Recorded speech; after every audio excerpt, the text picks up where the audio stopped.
அனைவருக்கும் வணக்கம். சௌராஷ்டிரா குலதெய்வம் அசோக சுந்தரியா என்ற டைட்டிலை பார்த்ததும் ஆச்சரியமாக இருக்கா? வாங்க இந்த வீடியோவில் பார்க்கலாம். சிவபெருமான் பார்வதி தேவிக்கு விநாயகன், முருகன், ஐயப்பன் போன்ற மகன்கள் இருப்பது போல அசோக சுந்தரி என்ற மகள் இருப்பது பலருக்கும் தெரிந்திருக்க வாய்ப்பில்லை.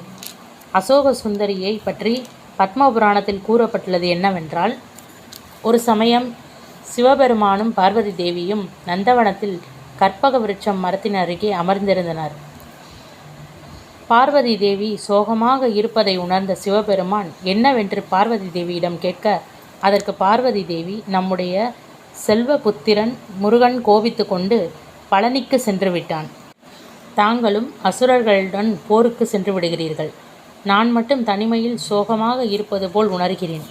நமக்கு ஒரு பெண் குழந்தை மட்டும் இருந்தால் நன்றாக இருக்குமே என்று சிவபெருமானிடம் கூறினார். உடனே என்ன ஆச்சரியம்! கற்பக விருட்ச மரம் முப்பெரும் தேவியர் அம்சம் பொருந்திய ஒரு அழகான பெண் குழந்தையை பார்வதி தேவியின் கையில் கிடைத்தது. பார்வதி தேவியின் சோகத்தை போக்கிய அந்த அழகிய குழந்தை அசோக சுந்தரி என பெயரிடப்பட்டது. அதாவது பார்வதி தேவியின் சோகம் மறைந்து சந்தோஷத்துடன் காணப்பட்டதால் அசோக சுந்தரி, சந்தோஷி மாதா என்றும் போற்றப்பட்டாள்.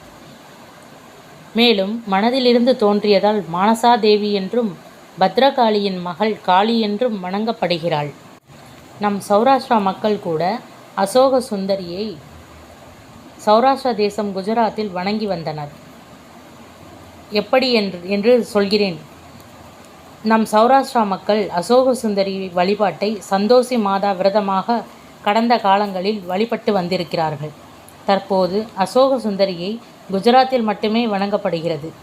காலப்போக்கில் முப்பெரும் தேவியர் அம்சம் பொருந்திய அசோக சுந்தரி தமிழ்நாட்டில் பாலாம்பிகா, திரிபுர சுந்தரியாக அனைத்து மக்களும் வணங்குகின்றனர். சிவபெருமான், பார்வதி தேவி அசோக சுந்தரியை சந்திரகுல அரசன் இந்திரனுக்கு சமமான நகுசாவை திருமணம் செய்து வைத்தனர். அசோக சுந்தரிக்கும் நகுசாவுக்கும் பிறந்த குழந்தை யயாதி. யயாதி மூலம் வந்த பரம்பரையே கிருஷ்ண பகவான். ஆகையால் அசோக சுந்தரியை வணங்கி அதிர்ஷ்டம், சந்தோஷம் பெறலாம். அசோக சுந்தரி என்ற சந்தோஷி மாதா மதுரை தெற்குவாசல் மார்க்கெட் வீதியில் திரௌபதி அம்மன் கோவிலில் காணலாம். விநாயக பெருமானும் சந்தோஷி மாதாவும் வீற்றிருப்பார்கள். நாமும் சந்தோஷி மாதாவை வணங்கி அருட்கடாட்சம் பெறுவோமாக. சந்தோஷி மாதா கே ஜெய். நன்றி.